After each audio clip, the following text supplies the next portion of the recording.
салом. ахбори муҳимтарини рӯзро аз студияи радио Озодия шаҳри Прага ман Шаълои Гулхоҷа тақдим мекунам. имрӯз дар барнома дар Тоҷикистон аксаран хонаводаҳои серфарзанд камбизоат буданд. ҳоло 30% сокинони кишвар зери хати фақр ба сар мебаранд.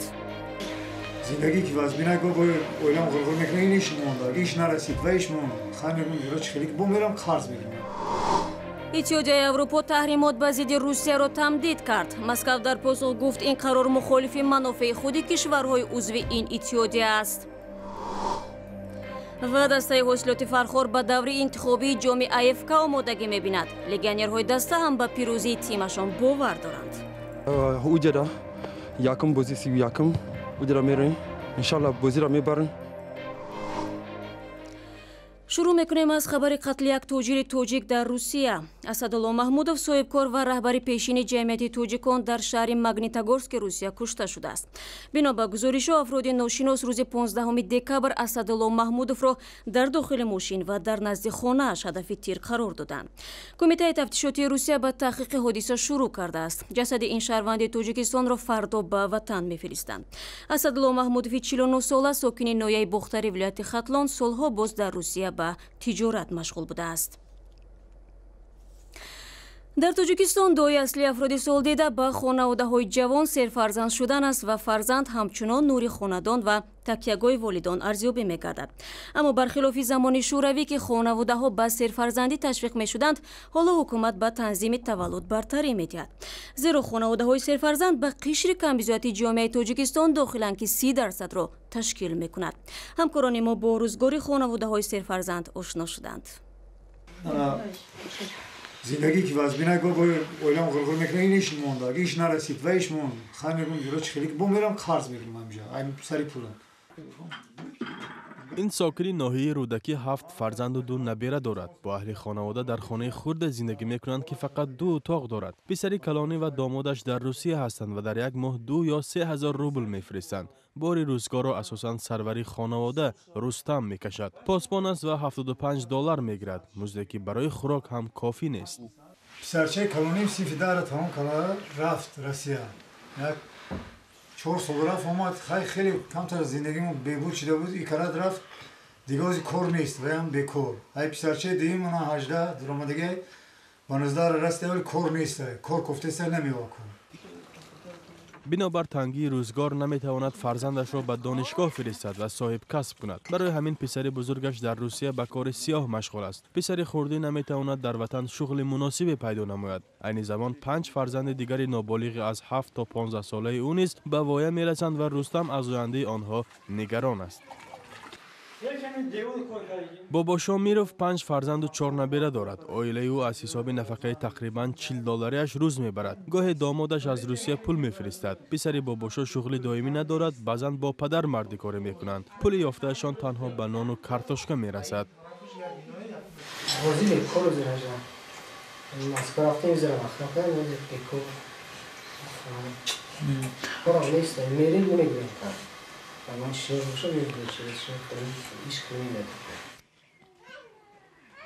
بر طبق آمارها در تاجیکستان به هر زنی از 16 تا 40 ساله که قابل تولدند تا 4 فرزند راست می آید و محض اینها به قشر کمبیزات جامعه داخل می شوند که حالا 30% را تشکیل می کند. در چنین عائله ها بنابر ناآگاهی عمدتاً از موادهای پیشگیری حمل استفاده نمی برند. تولد بدون فاصله برای به دنیا آمدن کودکان ضعیف و میزان بلند مرگ و میر باعث می شود. معمولاً مرگ بر محل کودکان را چنین قبول می کنند: خدا داد خدا گرفت.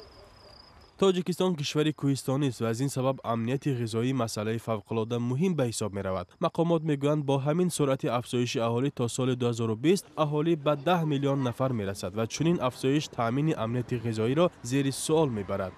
موافق ماموری ما سال 1990 مثال میگیریم اهالی تویستان با 5 میلیون برابر بود. حاضر باشد موافق اموری دولتی با 8.3 میلیون رسیدگی، یعنی قریب که از سال 1990 تا این دم قریب که 40% زیاد شدگی. حکومت تاجیکستان یک راه کاهش کمبیزاتی را در تنظیم روند دموگرافی و کاهش تولد و به نقشه‌گیری عائله می‌بیند. سرعت افزایش اهالی هرچند سست شده است ولی در منطقه تاجیکستان از این نظر پیش صف است. با اجازه شما رو می‌آوریم به موضوعهای بین‌المللی. بعد تمدید تحریمات اتحادیه اروپا به ضد روسیه بنابر دخالت این کشور در مناقشه در اوکراین، مسکو روز 16 دکبر گفت که این قرار ضعف اتحادیه اروپا را نمایش داد. وزارت امور خارجه روسیه گفت که تمدید تحریمات برخلاف منافع کشورهای عضو اتحادیه است. در این باره و دیگر نتیجه‌های نشست سران کشورهای اتحادیه اروپا طاهری سفر گزارش می‌دهد. رهبران اتحادیه اروپا روز سه‌شنبه تحریمات بر ضد روسیه را برای 6 ماه دیگر تمدید کردند.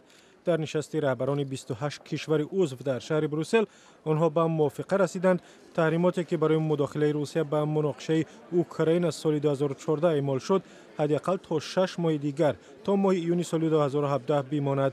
پیشتر از این انگلا مرکل صدر اعظم آلمان و فرانسوا هلند رئیس جمهوری فرانسه می گفتند که می خواهند تحریمات بر ضد روسیه تمدید شود، زیرا این کشور بر وعده های خود برای اجرای سازشنامه صلح اوکراین که ماه ایول سال 2015 در بلاروس به دست آمد وفا نکرده است.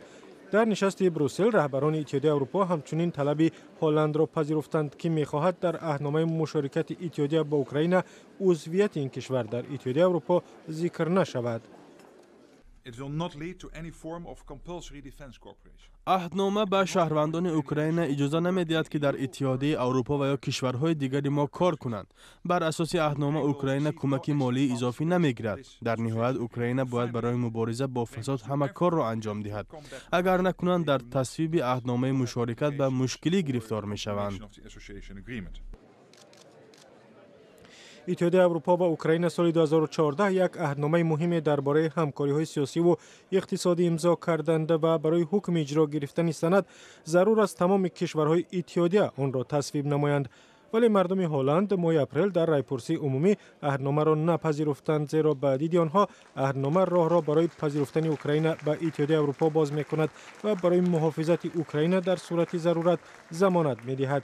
بعد از غصب نیمچه‌جزیره کریم در سال 2014 اتحادیه اروپا به ضد روسیه تحریم اعمال کرد و برای پشتیبانی از جدایی طلبان در شرق اوکراین تحریمات را تقویت داد. بعد هر تمدید تحریمات از آن زمان روسیه گفته است که نیمچه‌جزیره کریم را هیچگاه به اوکراین برنمیگرداند. برمیگردیم به تاجیکستان.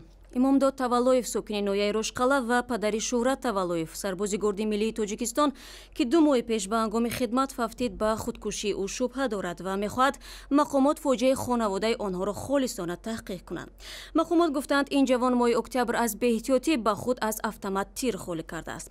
имомдод таваллоев ки рӯзи 15 декабр барои рӯшан кардани қазияи марги писар аз рошқала ба душанбе омадааст, пас аз суҳбат бо муфаттиш ва дидани аксҳои ҷасади шӯҳрат ба радиои озодӣ гуфт ки шаку шубҳааш дар бораи марги писараш зиёдтар шудааст. боварӣ надорем ба ина. худатон ҳана ҳис кунед ки ҳам одам худа як бор мепаронад хай тем боли автомат ӯ ай тараф медоре ӯ тарафаш ними сара мебарад ё хел даруш омад ки дунбора худа тир занад. сержанте ки боздошт кардагӣ ман ба инам боварӣ надорам. як одами биайба мумкин гирифтагӣ қама кардагӣ баъд пага мешинонанд ура инам болои сари мо гуноҳ мешавад. охир дафтари озодиҳои шаҳрвандӣ, як созмони оммии ҳуқуқ дар тоҷикистон, мегӯяд аз соли 2014 то кунун марги 8 сарбоз дар сафи нирӯҳои мусаллаҳро сабт кардааст. ба гуфтаи ин созмон, бадрафторӣ ва зӯроварӣ ба сарбозони навомада як мушкили ҷиддӣ дар артиши кишвар боқӣ мемонад. тоҷикистон минбаъд метавонад халабонҳои сатҳи ҷаҳониро дар дохили кишвар омода кунад. дар ин кор ба Somon Air ширкати маъруфи амрикоӣ Delta Global Service кӯмак мекунад.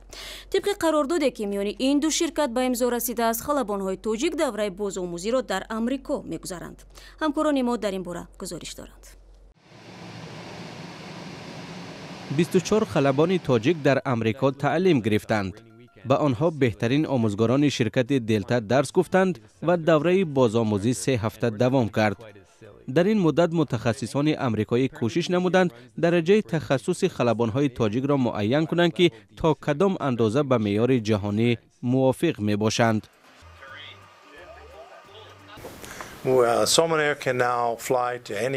با این واسطه ما می توانیم جغرافیای پروازهایمان را توسعه بدهیم، اما قبل از این باید معتقد باشیم که سطح خلبان‌های ما به طلبات جهانی جوابگو است. were the highest standards in the industry. بجز از خلبان‌ها در امریکا همچنین 6 آموزگار تاجیک تمرین دیدند. در جریان آموزش ملکه‌های درس دادن آنها از سوی متخصصان امریکایی سنجیده شد. تا کنون خلبان‌های سامون ایر در خارج آموزش گرفته و با این هدف سال 2 بار به ترکیه می رفتند. اکنون تاجیکستان می تواند که مستقلانه خلبان آماده کند و آنها را برای تمرین حتمی هر نیم سال به امریکا فرستد. Two main thrusts to what Salmon Air asked us to do. آموزگاران سامون ایر دوره کامل آموزشی را گذاشتند و برای آماده کردن خلبان‌ها ملکه کافی دارند. ما مشاهده کردیم که آنها با آموزش اشتیاق زیاد نشان می‌دهند. از جهت تکنیکی خوب آماده هستند و راحت می‌توانند خلبان تربیت کنند. The Salmon Air pilot instructors have, as far as we're concerned, has finished their course of instruction and they are fully qualified now. سال آینده مرحله نوی همکاری‌های دو شرکت آغاز می‌شود. آنها می‌خواهند تمام هیئت سامون ایر را آموزش دهند. احتمال می رود که قرارداد همکاری میان سامون ایر و دلتا از 3 تا 5 سال دیگر تمدید شود. و اکنون از ورزش میگوییم. دسته حاصلات نویای فرخور مقصد گذاشته است که به دوری بعدی بازی‌های جام کنفدراسیون فوتبال آسیا 2017 راه یابد. این گروه هیئتش را مستحکم کرده در ورزشگاه شهر دوشنبه آمادگی میگیرد. نرزلوی لطیف جزئیات دارد. دسته حاصلات ناحیه فرخار برنده مدال‌های نقره قهرمانی تاجیکستان آمادگی را به موسم نوی فوتبال در میدان احتیاطی ورزشگاه مرکزی شهر دوشنبه شروع کرد. حاصلات به دور انتخابی جام AFC یا کنفدراسیون فوتبال آسیا که 31 ژانویه سال آینده آغاز می‌یابد آمادگی می‌بیند. این دسته که مقصد راه یافتن به دور گروهی جام AFC را دارد، هیئتش را مستحکم می‌کند. ما با هیئت دسته قریب 6-7 بازیگر دعوت کردیم. اینها محافظتگران خورشید بیگنظرов از دسته وحش، بختیار خلندرov از دسته وحش قران‌تپه، عبدالصمد حاجیبویov. بغیر از این بازیگر باز دیگر بازیگرانی دعوت کردیم. الان در هیئت دسته حاصلات 3 لیگیونر از گانا و 1 نفر از ازبکستان تمرین می‌کنند. دیمروز تو 2 هفته 3 هفته انشالله همه تیار میشه. اوجدا یکم بازی 31 اوجدا میریم انشالله بازی را میبرن. اویبک عبدالغفاروف که سال دوم در خط دفاعی حاصلات بازی میکند از محیط خوب در دسته خوشحال است. آمادگی خوب میگذرد ولی کمی از هوای سرد ناراحت هستیم. شرایط ها خوبند. ما باید به مرحله گروهی راه یابیم. این وظیفه ماست. رقیبمان را می‌آموزیم و تنها بهر پیروزی بازی میکنیم. امیدواریم که آمادگی ما و بازی‌های دوستانه خوب انجام یابند. مرحله اولی آمادگی دسته حاصلات در پایتخت کشور تا سال نو ادامه خواهد کرد. مرحله دوم آمادگی دسته ماه ژانویه در شهر قیراقمی ولایت سوخت دایر خواهد شد.